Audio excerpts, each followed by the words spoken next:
on both deaths and levels of destruction.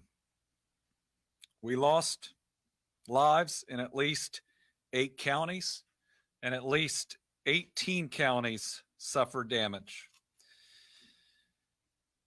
As of this morning, our best count for confirmed deaths, the most accurate count we have as of this morning, are 64 Kentuckians. Remember, this is fluid, and the numbers will change, and sometimes they have, thank God, gone down. Other times they've gone up. It breaks down as follows: 20 in Graves, 13 in Hopkins, 11 in Muhlenberg. I think that's been reported as 12. We believe it is 11. 12 in Warren, 4 in Caldwell, 1 in Marshall, 1 in Taylor, 1 in Fulton, and 1 in Lyon. Undoubtedly, there will be more. We believe it'll certainly be above 70, maybe even 80. But again, with this amount of damage and rubble, it may be a week or even more before we have a final count on the number of lost lives. Currently, we believe there are at least 105 Kentuckians that are unaccounted for, that we are still working to find. Currently, we have 300 National Guard assisting rescue and recovery efforts, a few more than that. Hundreds of state employees from the Transportation Cabinet, the Division of Forestry, are clearing roads. You know, we saw a little light of hope yesterday, and we were actually able in Mayfield to get from just clearing roads to starting to haul debris away. I believe that's the same in Muhlenberg County from my conversation with the judge this morning. Worked directly with groups to get cell service back in Hopkins, Marshall, and I think it's up and going in Fulton County as well, working on Hickman. To recap, we declared a state of emergency roughly midnight, before the storm really hit. We received immediate federal emergency declaration, I believe, on Sunday, which is the fastest we've ever seen. And last night, we received a federal declaration of major emergency, I think the fastest that has ever been issued. And we are really grateful. From FEMA, Gracia Sheck is here with us and is going to give us an update on what that means. But it's really good news for our families. It means FEMA is going to be on the ground, documenting losses at people's homes, helping them go ahead and file their claims. Again, I believe this is the most rapid response by the federal government in the history of the United States of America, and we need it. And we are really grateful for it. And then Michael Dossett will go over a few other things here in a minute. New pieces out today, and I have a lot of pieces of paper here. I'm going to work through them the best I can. Is I'm ordering flags to half-staff in honor of those lost and those suffering from this tornado.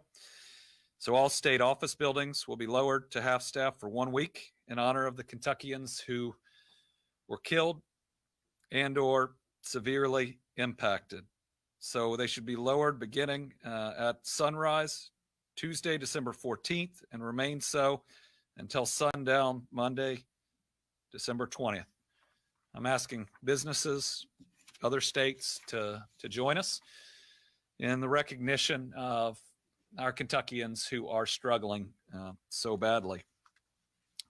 Next update, some potential good news from the candle factory in Mayfield that we are actively working to confirm this information. All of this is being reported by the business.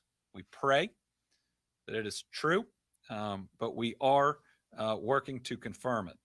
So according to the business, 110 individuals, 94 are alive and have been accounted for.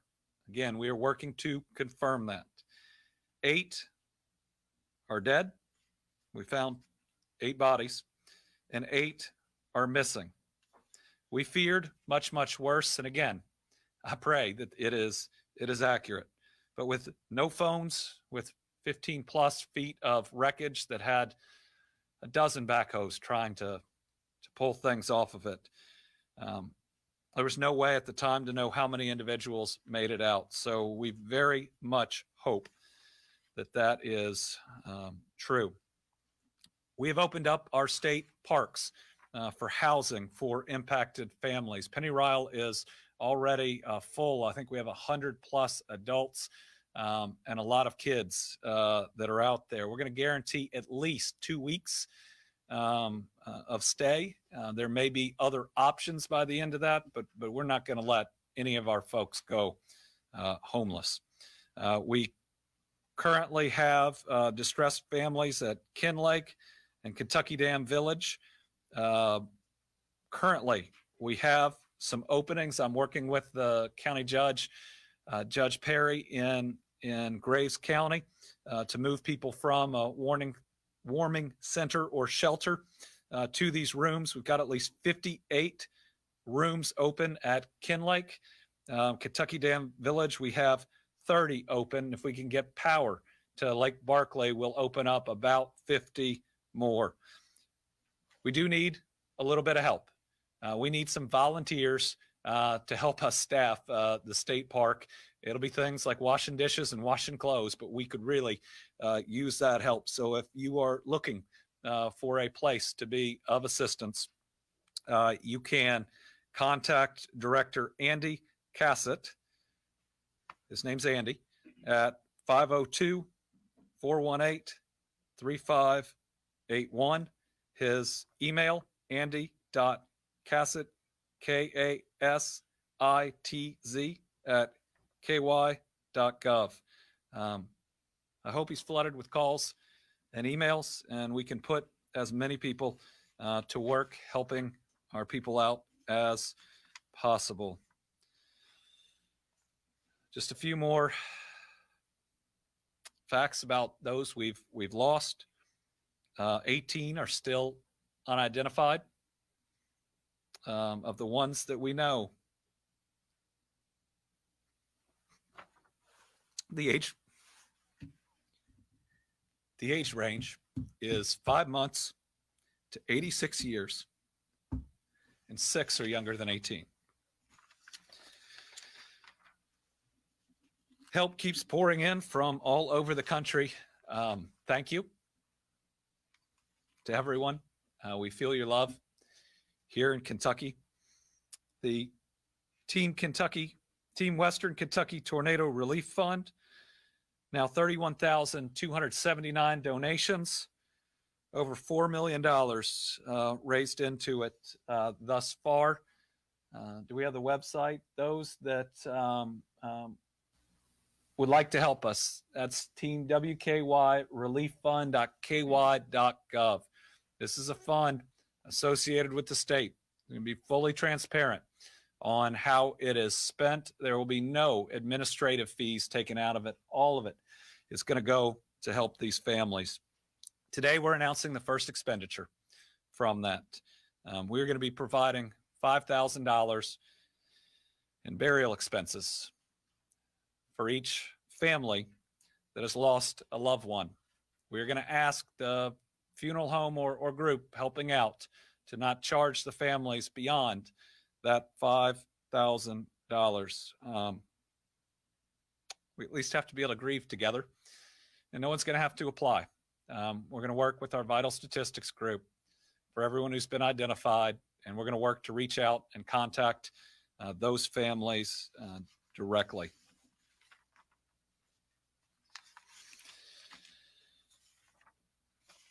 Right now, we think we have about 30,000 Kentucky homes that are without power. Significant debris removal going on right now. But there's just a mountain of waste. It is going to take a significant amount of time. We've got significant livestock dead in all of the areas. There's ongoing cleanup with that too. Department for Community-Based Services in Mayfield suffered damage, cannot serve the public at this time.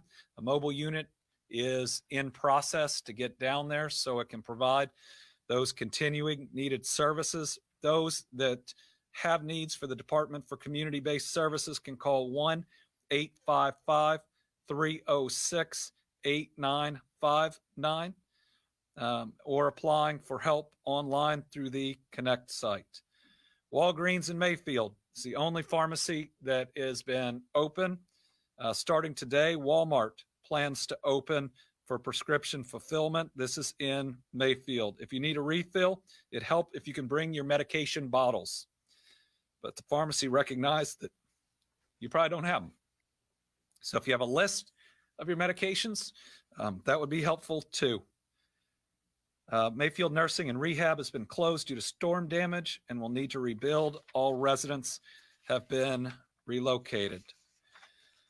Kentucky State Police is asking, especially in the Graves County area, for any family members of missing loved ones, you should report to the office building of His House Ministries to provide a reference standard to law enforcement for identification purposes.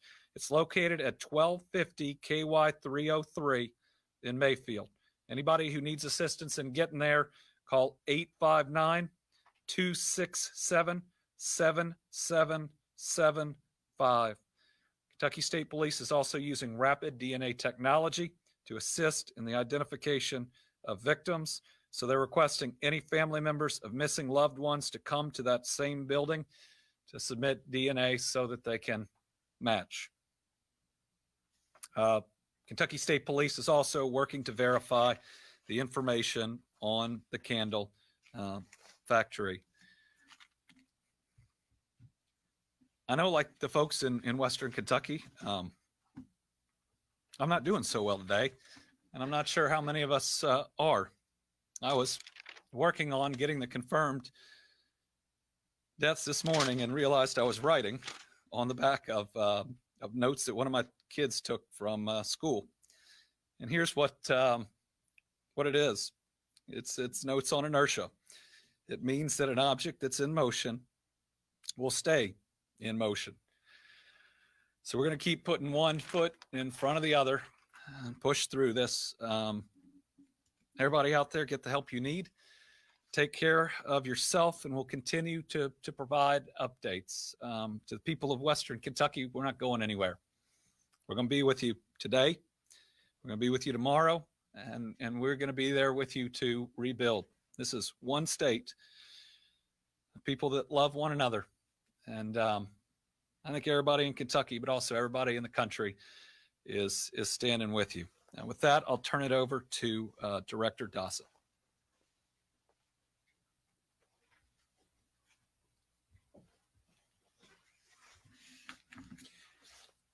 Thank you, Governor, and good morning. So I'm going to give you an overall update of operations. The state EOC is in operation at level 3. We have an extraordinary complement of state and federal personnel, probably numbering 80 to 100 right now.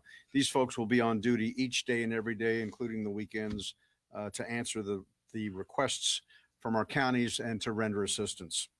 So we have representatives from the Kentucky Transportation Cabinet, the National Guard, forestry, law enforcement, energy sector, sheltering, volunteer organization, parks, Red Cross.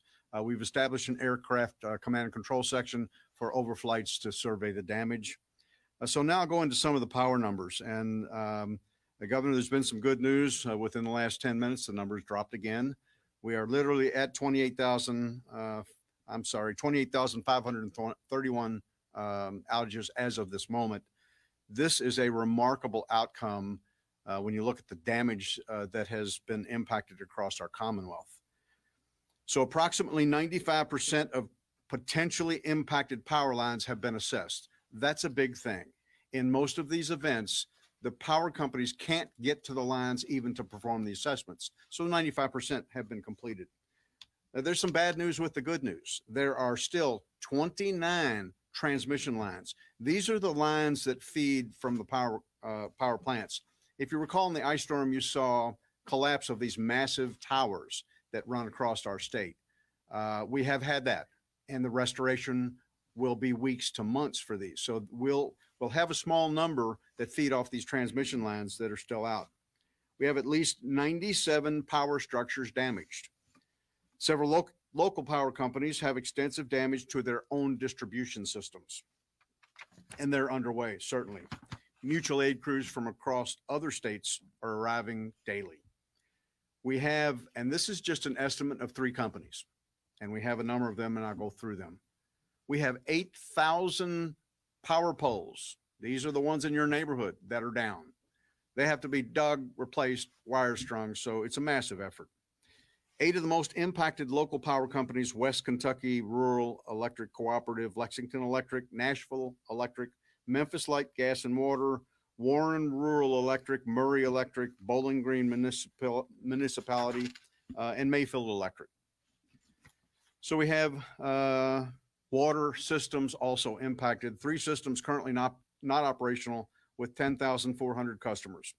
11 systems currently with limited operational capabilities for about 17,000 customers. These are boil water advisories. We're certainly familiar with those in other impacts.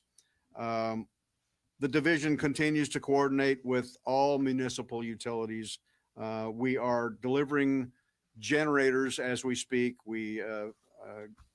Our regional administrator will speak to some of the generation opportunities and things they're bringing over Target here in a second.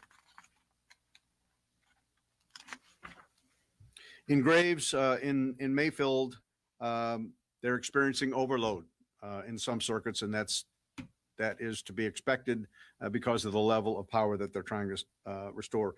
Generators arrived at Mills Nursing and Rehabilitation this morning, and they've restored heat. We're coordinating with FEMA, the U.S. Corps of Engineers, and Department of Public Health to provide water. Certainly water's in high demand in Mayfield and in other communities. We are bulk drop shipping water, bottled water to command centers across the state in the impact area. We have requested and received, and again, folks, I can't stress the amount of federal support that came so quickly. I can tell you from just being a veteran of now 17 disasters, it takes time to get wheels rolling. We had USAR teams, these are federal urban search and rescue teams, on the ground before I had finished submitting the request.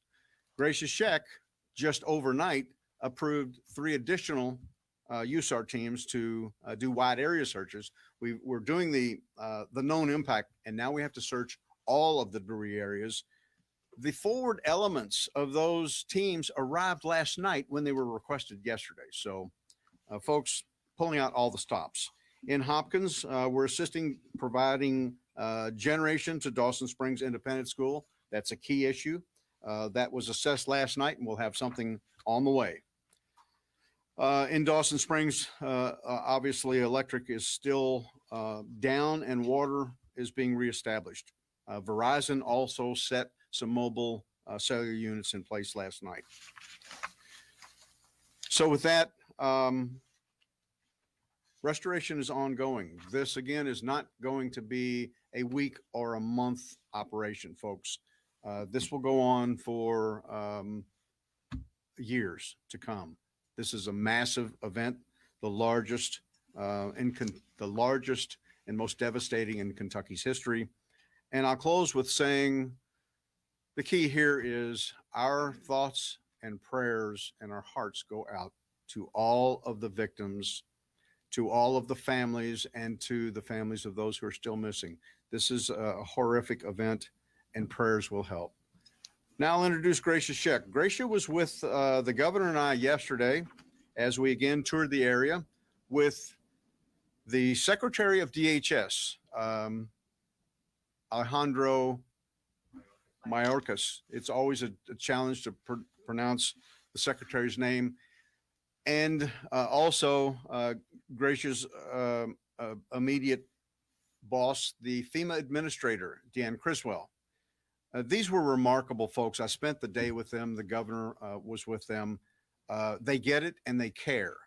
And Gracia, in syncing with Administrator Criswell and Secretary Mayorkas, had our application all the way to the White House with approvals, waiting for the signed document. And that's how quick this thing moves. So thank you, Gracia, and please update us on FEMA.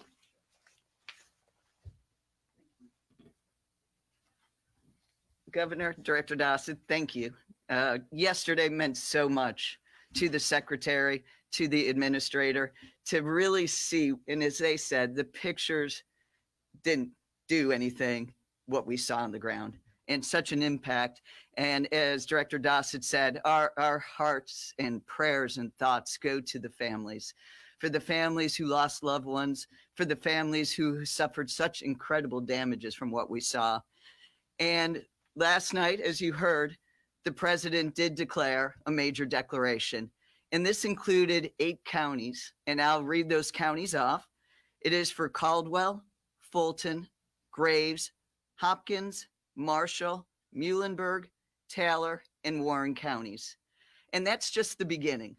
We will work with the state on identifying other counties to get them added on. What this means is that there is assistance for individuals, for homeowners, for renters. They need to apply for FEMA assistance. The administrator did say yesterday, the first line of defense is insurance. Make sure if you have insurance, that is you've already called them. But we also encourage everyone to apply for FEMA assistance. And that comes in various ways. And I know we've given the slide to the governor's office, so we'll make sure that gets out there into the media. You can go to the app, you can apply online at disaster assistance. I'll probably make it easier, I'm sorry. disasterassistance.gov. One word, disasterassistance.gov. Or you can call the FEMA hotline at 1-800-621-FEMA, and that's 1-800-621-3362. We will have people out, their disaster survivor assistance teams. They're going to be out in those counties that have been declared. And we may even have people as soon as today. I will get an update of that, but you'll see them. They'll be in FEMA shirts. They'll have a FEMA ID, and they'll be carrying an iPad. They're going to go door to door. They're going to go where they see people working on their homes and try to get them registered and making sure that they're already into that system. And a person will receive a 9-digit number, and they need to make sure they keep that number because they can keep going back online and checking their registration and the status of that. So, don't hesitate when you see a FEMA person with FEMA ID come up to you and talk with them, because you may also be able to tell them where we may find other survivors to bring that assistance to them and get them registered. That is the key message today of that, is to register, register, register in any one of those 3 ways. And there's going to be various forms of assistance available to those that are eligible. And that's in forms of a low interest loan with the Small Business Administration, to grants, which could include temporary housing, rental assistance, repairs, other needs assistance, such as medical. We heard people lost their prescriptions, dental, and funeral assistance. So again, I encourage everybody to register. And when you register, one thing is important is to make sure you give a number of where you can be reached. You may be staying with family and friends. You may have lost your cell phone. Make sure you give a number of where you can be reached, because a housing inspector will be reaching out to you. So that's the disaster assistance piece. Now, What came along with the major declaration for those 8 counties is also Category A.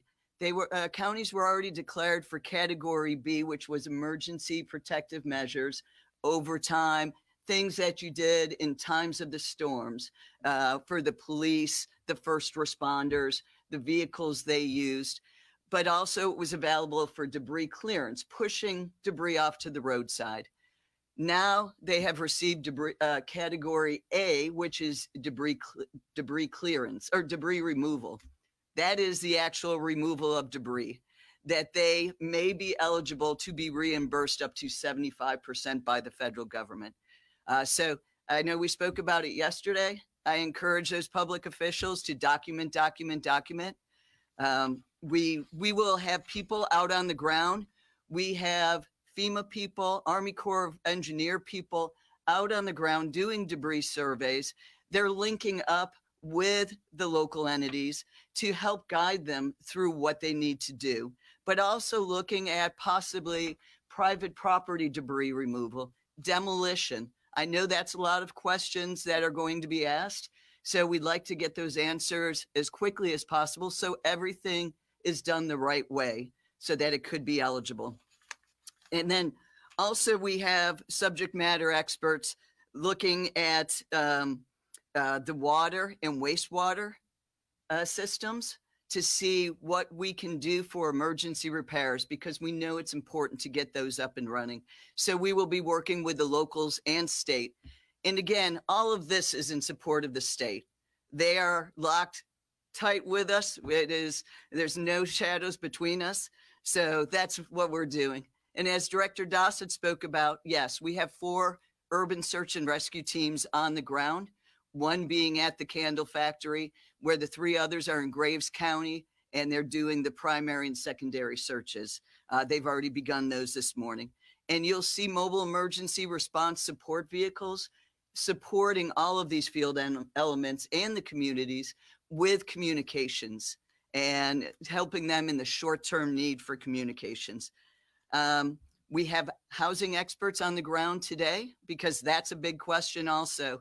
We know that there's going to be a need for housing. It's how we get there together, because we know Kentucky's resilient and we need to work together to get to housing. And we're going to strategize with the state on this. And this is for both short and long-term housing. And then in regards to commodities, we have water, meals, cots, and blankets for 15,000 people per day. And we continue to move trucks in every day. And then, as was discussed, we have additional water that's already been delivered. And Director Dossett, we together have been able to do assessments for generators and provide generators to critical public places. So again, it's a great partnership that, we are here to support the state in any of their needs, and we will continue to be here. So thank you again, Governor.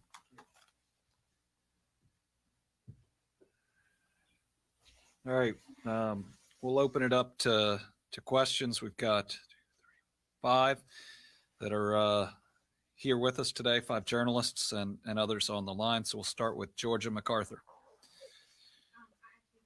Okay, we'll go to Carolina. Governor, your voice is shaking this morning. You nearly broke down. You were announcing some of the ages. How are you feeling? How are the people of Western Kentucky feeling, the ones that you've seen? Just how is everyone doing? People of Western Kentucky have gone through an unspeakable trauma. I mean, it's traumatic. Even being there helping. You go from grief to shock to being resolute, span of 10 minutes, and then you go back. It's hard to understand how something like this or why something like this happens. It is just awful. And the people who lost everything but are still here with us, it's hard to think of them as lucky, but this is really hard. But we're going to make it. We put one foot in front of the other, make sure we have the inertia, and we'll rebuild. There's going to be grief. There's going to be cleanup, but then we're going to make sure that everybody gets back on their feet. We do have a lot of support out there. I mean, the whole country is calling and trying to help. Actually, one of the biggest challenges we have in these counties is too much in many ways. How to coordinate an unprecedented amount of goods and of volunteers, and but there's a lot of love out there. Bill. You heard from the president on when he might be in Kentucky to tour the damage? We have heard that the president is coming to Kentucky, and we are working to coordinate a visit. We don't have any details yet about it, but President Biden called me 3 times on Saturday, and has moved faster than we've ever seen on getting us the aid we need. We will welcome him here. We will thank him for his help, and sadly, we'll show him the worst tornado damage imaginable. Certainly, the worst in our history. Tom. Thank you, Governor. I'll throw 3 quick ones at you. Are we gonna have more Kentucky Guard members activated? Will the housing that FEMA helps with, will that include the trailers that we remember, like from Katrina and what have you? And can you, for clarification's sake, explain what a reference standard is? Most people don't understand what that is. Is that DNA? Is it photos? Is it? So they're going to need the Kentucky State Police. If you're missing a loved one, are going to need information, photos, whatever you can bring about your loved one that would help identify them. I'd bring as much as you can, and then they're going to take a DNA sample from you if you are related to them, probably for the worst case of the worst, and we still have unidentified bodies.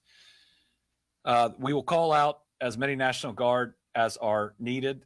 We in many ways it's almost limitation by equipment, right? Because what is needed, there is still search and rescue going on, but at some point that will switch to debris removal. We're assisting in some law enforcement capacities, but as power gets back up, that'll probably change too. If we need more, we'll have more. And what was the last one? Oh, FEMA housing.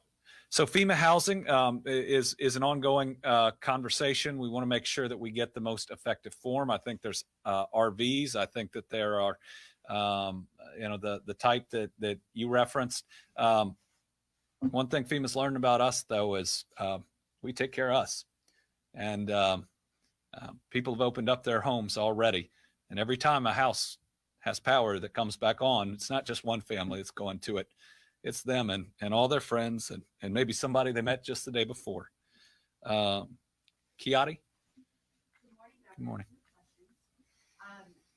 As we're learning new details this morning from the panel factory, going forward, do you have any recommendations on procedures or different scenarios that could take place if another event like this could take place in the future? Well, it's too early in where we are to know any changes that ought to be made in the future. I believe that this is going to end up being an E5 tornado, which you can have the warnings, but what do, right? The homes this hit, if you haven't been down there, it didn't take the roof off. That's what we're used to seeing with tornadoes, right? That if you get to your safe place, you're safe. You get to the basement, you're safe. There's no safe place when you get hit by something like this. I'm sure that we will look at what procedures the facility had. That's natural, but it's still too early, and we may well have to live with the idea that some storms are so powerful that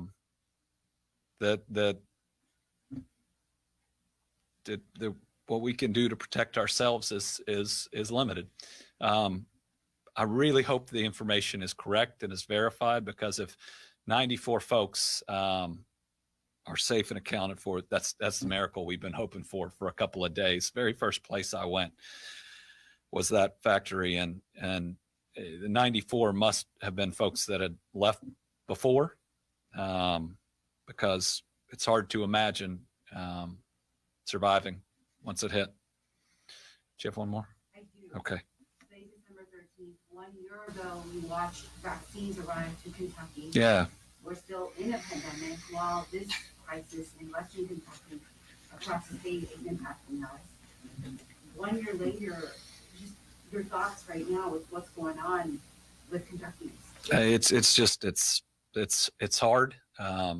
We've had a pandemic the last 2 years. We've had a historic ice storm. We had flooding that had some of our eastern Kentucky towns underwater, and now we have this. We'll push through all of it because we don't have a choice, and we're strong enough to do it. John Boyle, WFPL. Hi, Governor. I wanted to speak specifically about the candle factory. Obviously, that's a big development if it does turn out to be true.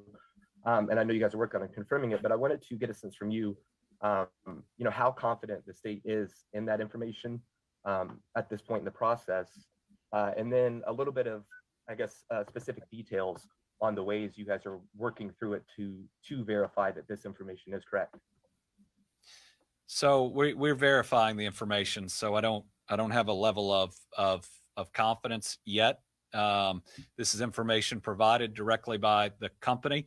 Kentucky State Police is working through the list of individuals they found. We just want to make sure they are okay, and then we need to proof whatever documentation it would take to establish the number of people who were there that we have to account for. We believe it's 110.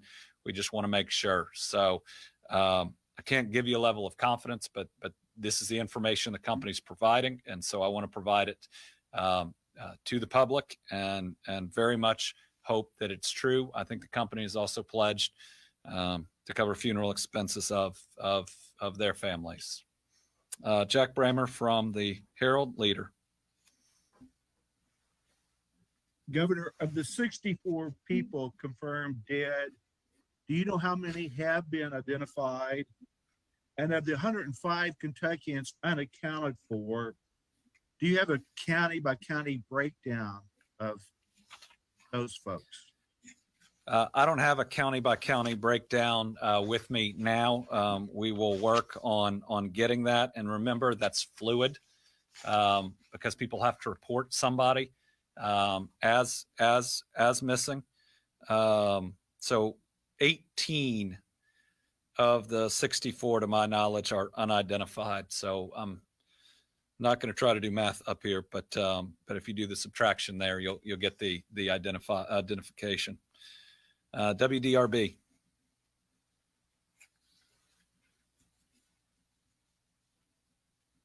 Nope. Okay. Newsy.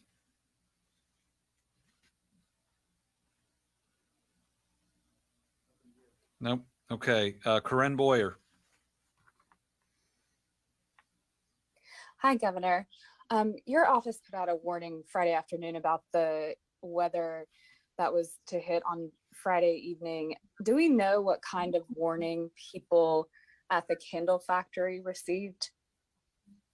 Well, the information was absolutely out in the public about a strong set of storms that could produce tornadoes. We knew we were going to have a significant weather event, but you can stand in the middle of Mayfield, and I don't think anyone could have predicted something as devastating as this is. I do believe there were warnings. I believe for days people were advised. I don't fault warning systems. I don't fault training. I don't know about the procedures in the candle factory, and don't have any reason to fault that either. I mean, how do you tell people that there's going to be one of the most powerful tornadoes in history and it's going to come directly through your building? It's another reason it just makes it really hard. It's the why is an answer that we'll get one day. But but not one I think that will get on this earth. Debbie Yetter, the Courier Journal.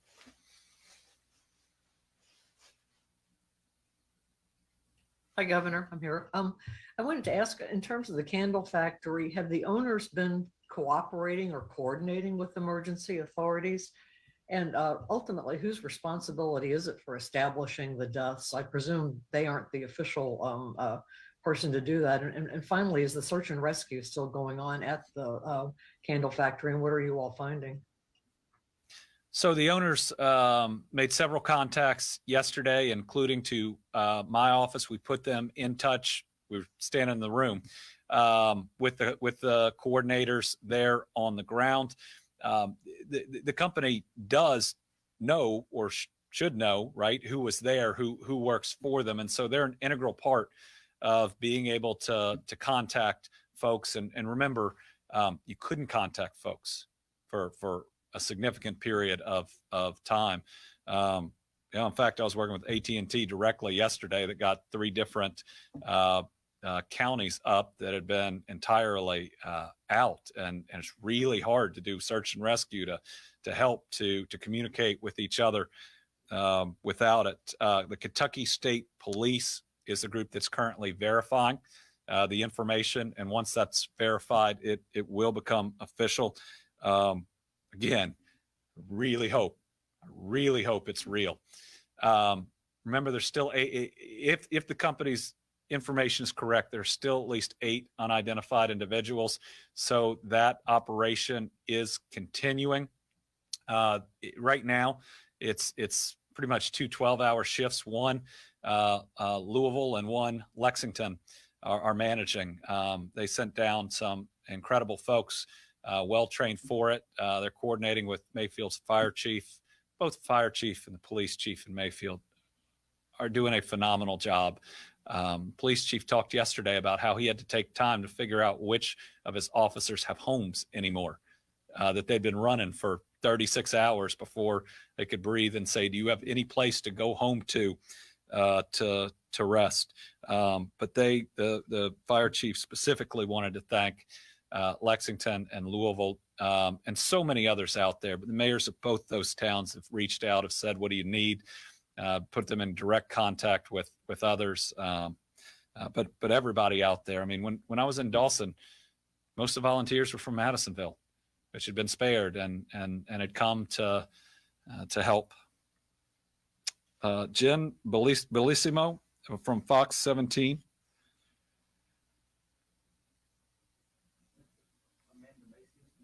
Yeah. Okay. Amanda Macias for CNBC. Hi, thank you so much for doing this. I wanted to ask about the initial cost assessments for the damage to your state, and if you think you have enough of the financial assistance or you may potentially need more. And my second question, are there any big businesses or corporations that have reached out and pitched in? Oh, there are so many. I almost want to say that every business has called or tried to call. I had a voicemail from the CEO of Amazon. I guess he's the CEO of Amazon. He can find my number. And his first name's Andy. Who knew? But all over, and it's actually really hard to process the requests when it's wild when you have like a Fortune 50 company and you say, I'll make that call back when I can. The love has been unbelievable. And I guess that's what keeps you going, both from your neighbors and the rest. I don't have yet an estimate on damages, but it's in the hundreds of millions of dollars at least. I said this yesterday. There is not a lens big enough to capture the devastation, and everybody who's come in from FEMA and Homeland have said the same. You stand in the middle of Mayfield or Dawson, where 2/3 of the town are gone, or in that town in Muhlenberg County, and it's almost crushing how it feels. But again, whatever the cost, I know our federal partners are there with us. We will spare no expense by the state. I'm going to spend as much of today as I can ensuring, whether it's state parks or others, that we've got a warm place for our families to sleep. And then turning tomorrow or the next day, I'm going to make sure that we come together to make sure these families can celebrate Christmas too. We lost some kids, and we have some kids that lost their homes. And at this time of year, especially as a person of faith, I want to make sure that we can be there for them. And I know now I said that there's going to be another round of support that comes out there. All right. I appreciate it. Oh, Karen Czar. Karen, last question, because this is about all I can do. Thanks, Governor. I apologize. I actually have two. Thank you to you and thank you to your team for getting us info so quickly over the weekend. First, to citizens who want to go in and help, I know you had said it's best for people to stay away, but are there any types of expertise where it would be a help and not a hindrance? And then the second question is, obviously, this also brings out the worst in people. We've seen some of the best, but how do you identify and report scams? Thank you. Well, identify and report scams both locally. The Attorney General's office, I know, has also pledged its support. The price gouging statute is in effect. That's also the Attorney General's office. So report to them if all of a sudden gas goes through the roof or building materials go through the roof. Sadly, we have seen that sometimes, but I hope that we won't see it here. A tragedy of this level, hopefully no one will try to take advantage of. What was her other? What was the other question, Karen? Oh, well, first, we do need help at our state parks.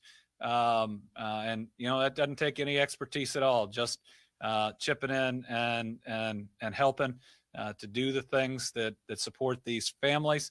I believe right now that the expertise that is needed is there.